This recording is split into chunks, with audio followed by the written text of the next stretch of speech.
du côté du Titan, on a besoin d'une performance de Nicolas Champion. On dit dans les séries que souvent un gardien peut voler un Blanchard. Blanchard a Joly à Perrault. Perrault, une feinte, lance un arrêt de la jambière de Fullerton. Renaud tente de sortir la rondelle, mais c'est bloqué par Di Domenico vers sauver, lancer. Et l'arrêt de Champion, il ne savait pas où était la rondelle. Et là maintenant Sperling vers... Et Grant ne peut renier la rondelle. Et maintenant Faye tente de s'échapper. Il est seul devant Fullerton et Fullerton avec son bâton. Ils sont en territoire du Titan. Grant à Leduc. Ou à Picard. Grant. Devant House. Sperling le lancer. Et le but. Ryan Sperling sur un retour de lancer de Scott House. Et avec 9-38 et Scott House. Vient avec Renaud. Renaud à Mathieu Perrault. Perrault tente pour Svoboda, mais maintenant, voilà que Maxime Renaud fait une chute et entraîne le gardien avec lui. Heureux des Sea Dogs sur la patinoire. Et maintenant, Joly. Joly pour Svoboda. Le lancer, un arrêt. La rondelle et c'est le but! Tommy Joly!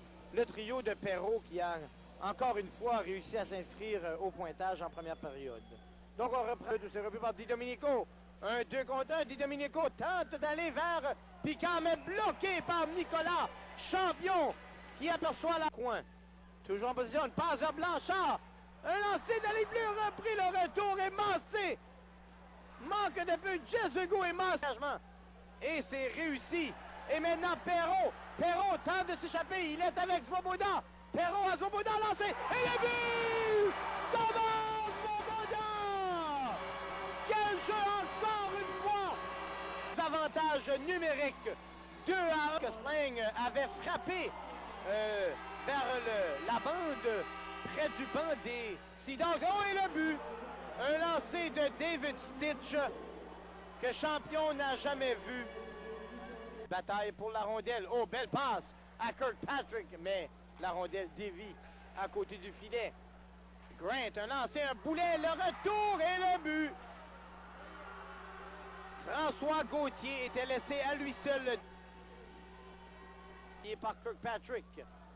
Remet la rondelle à Joly. Joly à la ligne vers Renaud. Lancé.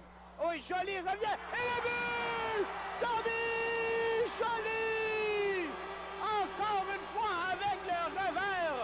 Un lancer de Maxime Renaud qui a frappé la balle. Prêt pour la troisième période de Mathieu Perrault. House tente de revenir devant. On frappe à la porte de Champion. La rondelle est libre et finalement, le gardien du Titan part pris dans le coin par Mathieu Perrault. Tente d'aller devant.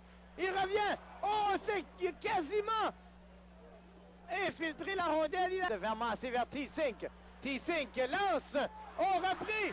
Et quel arrêt de Travis Fullerton devant Jonathan Laberge. Du match de hier soir. Maintenant Perrault. Perrault à Paris. Un lancé. Et le but! Go Paris! Maintenant House parvient à sortir de la zone, mais un beau repli d'Éric Faye qui tente de lui enlever la rondelle. Faye toujours. Et le but! Chris Di Domenico s'empare d'une rondelle libre et avec 3,42 à faire, nivelle les chances 4-4. Le Titan avait failli arrêter cette montée des Sea Dogs. Voilà Charland, le Duc en zone du Titan, le lancer. Oh, quel arrêt de Nicolas Champion! Il sort la mitaine à la... se porte en attaque avec Jézegou. Jézegou en Faye, pas un seul. Lance, repris devant et bloqué par Travis Fullerton. Et on force un 7e match prêt pour la période de prolongation. Et Perrault remporte la Paris. Oh, Paris par la rondelle devant House. Grant, le lancer bloqué par Champion avec le style papillon. Il ne donne à Joly. Tente de monter un jeu, lance vers le filet. Et Blanchard avait quitté sa position. Voici Laberge. Laberge rate le filet de peu. Alors qu'il est temps de sortir de sa zone réussie. Rentre maintenant en zone et le lancer. Et un arrêt de la mitaine de Nicolas Champion. De Saint-Jean, donc Lisk prendra la place à Kirkpatrick face à Faye. faille. Perd la mise au jeu encore une fois. Després, un lancer de loin. Dévié et le but. Le but de Saint-Jean dévié devant le filet. C'est l'euphorie chez les joueurs de Saint-Jean. La foule ici n'en revient pas. Un jeu qui semblait anodin. Et la saison du Titan se termine sur cette note. Un lancer qui a dévié à peu près 2 fois devant le filet de Champion pour finalement aller se loger derrière lui. Une rondelle qui n'était pas soulevée de la glace. Et le Titan joue de malchance. Qui a compté les Sea Dogs qui saluent leurs partisans venus de Saint-Jean. Et donc, ce sera maintenant les Sea Dogs de Saint-Jean face à une des puissances de la Ligue, les Huskies de Rouyn-Noranda, alors que les Mooseheads d'Halifax accueillera les Olympiques de Gatineau.